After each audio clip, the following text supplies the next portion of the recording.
Alright, sorry this video took so long to actually get out. There is a lot of variants available in this deck, and I kept changing things and of course opening packs and getting more cards for the deck, and I've gotten it to a point where I think I'm satisfied with talking about it now. So, first off, there are some very striking things about this deck, one being that there are 7 kaijus in it. The other being the number of UR and SR cards. Now, aside from one of the Ash Blossoms, I actually did build this free to play, so that is certainly possible. Now into the deck. It is 60 cards, so I'm not going to go card by card here. I'm just going to talk about a few points that I think are particularly interesting.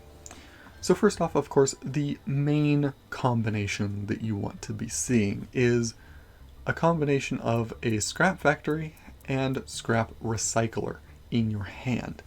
Now you achieve this consistently because Scrap Raptor can add whichever piece you're missing. And if you don't have factory, that's okay, just go for the line through recycler.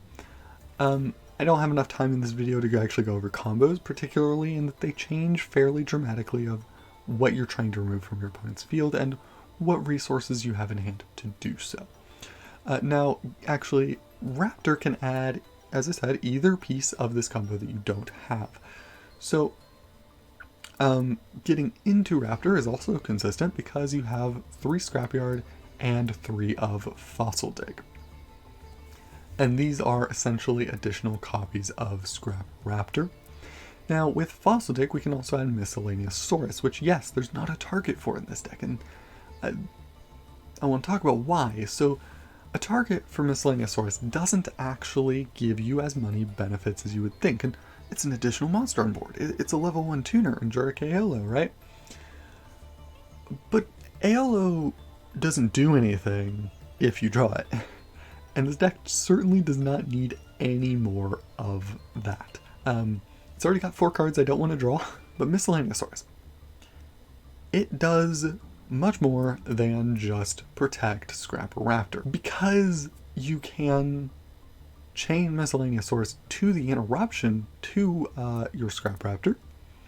If your opponent does not interrupt Raptor, then you can actually hold the Miscellaneous Saurus and instead use it to protect anything else.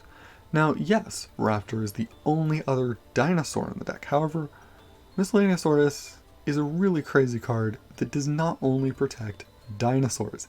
Yes, that's its card text. However, if you've gone through your combo and you've gotten to a point where you have Wyvern on board, and you can read, based on the times that your opponent's been able to respond, that they do in fact have an Ash Blossom in hand, and just have not used it yet, for example.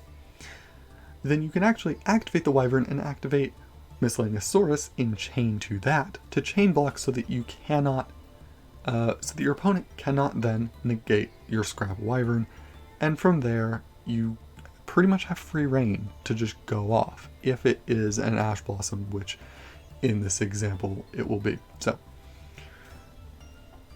and people do just hold their Ash Blossoms for Scrap Wyvern, because if you Ash the Raptor, then, you know, it's kind of okay, depending on my hand.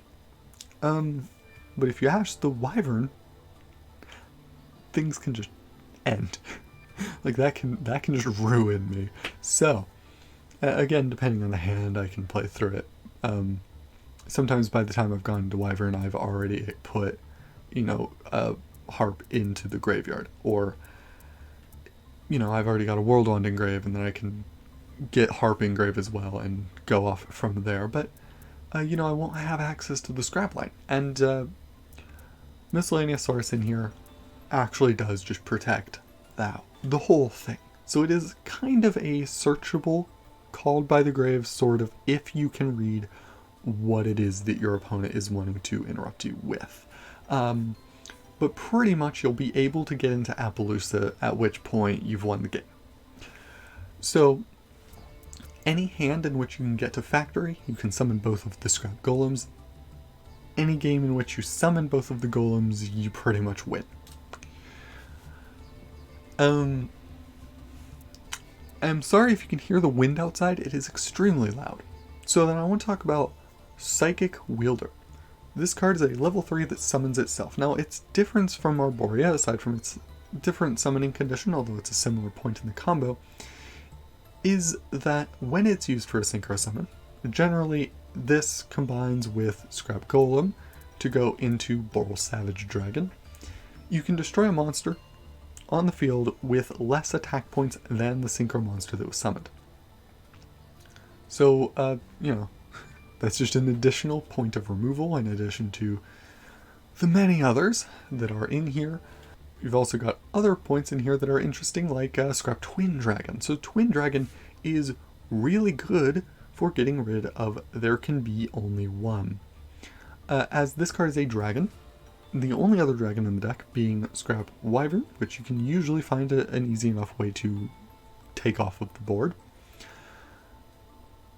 Given that Scrap Twin Dragon's materials of Raptor Golem are both different types from each other and different types from Scrap Twin Dragon, being Dinosaur and Rock, you can go into this under There Can Be Only One, and then destroy a card in your own field, and return 2 from your opponent's field to their hand. So this not only gets rid of cards like There Can Be Only One and other floodgates or field spells or anything of that nature, but also monsters, and can return your own kaijus to your hand, so that you can then kaiju your opponent again. So that can be very funny, but also it's just a big monster that can kill your opponent, right? So, I also want to talk about, Rosenix. Rosenix is interesting because it wasn't played in Orcust before Jet Synchron was banned, and now I'm playing both of them in the same deck. So if you've opened Rosenix, you can of course send Jet Synchron and then send Rosenix, and you just get an extra token and an extra summon from Jet Synchron. However, if both are in deck and you don't have anything to discard for, or anything you want to discard for Jet Synchron, you can of course go into Rosenix. If you have something you want to discard, you can go for Jet Synchron. And as I already mentioned, opening Rosenix really isn't a bad thing because you just basically get an extra token for no reason. Link Karibo is extremely important. Do not underestimate the power of Link Karibo. This lets you start with Jet Synchron and no actual starters and just go off and take your turn. Yeah, it's not going to be nearly as strong as Factory Recycler, of course, but it does still give you full Orcust combo. Most of the hands available in this deck that do not involve the Scrap combo in any degree will be giving you Jet Synchron with an Orcust. So whether that's Nightmare or Harp, that can probably start your combo. Now there are 4 cards in this deck you don't want to open, which are, and this is open going second, as the first 2 of these, if you're going first, are fine to open. Are Babel, Crescendo, World Legacy Successor, or Succession, and Scrap Golem. So Scrap Golem being at 2. If you open one of the golems, there's still a golem in deck, right? But also, of course, you are summoning both off of the Scrap combo if both are in deck, and that's just extremely powerful, and it does a lot more to raise the ceiling of the deck than it does to the consistency of the deck. Of course, if this were a 40-card deck, that would be different. It would hurt the consistency a lot more. But because it is a 60-card deck, because you are pretty consistently getting into the full Scrap combo and actually using this, it's actually just fine. So this deck actually ends up being pretty consistent at going second, breaking your opponent's board, and winning the game, which is what it's intended to do. Now, there are pretty much 2 free spots in this extra deck here, which are the spot that Omega is in, and this one over here with Codebreaker Virus Swordsman.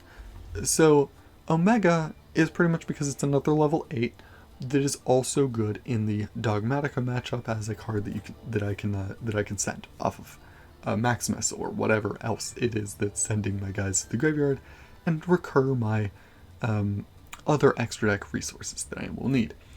Virus Swordsman is in here just because it is a Link 2 that's generic, that has a lot of attack points and recurs itself. There are games where that comes up where I need that. I was playing Barricade Board Blocker before this, but it really wasn't coming up, which I found odd, but I wasn't needing the extra discard that Barricade Board gives. I just wasn't going into it. Another option, of course, is Geonator Transverser. You have a lot of cards in the deck that you can just put on the board and trade with your opponent for something, and sometimes that is a way into game as well. But yeah, right now I'm playing Virus Swordsman. It's just much more helpful in grind games, which I said already. Another option for grind games is Scrap Wyvern. However, I like Virus Swordsman in this spot because it gives me a little bit more flexibility. Sometimes I just need that generic Link 2 to be able to go into Abermax. Anyway, in order to not go for too long, I'll end this here.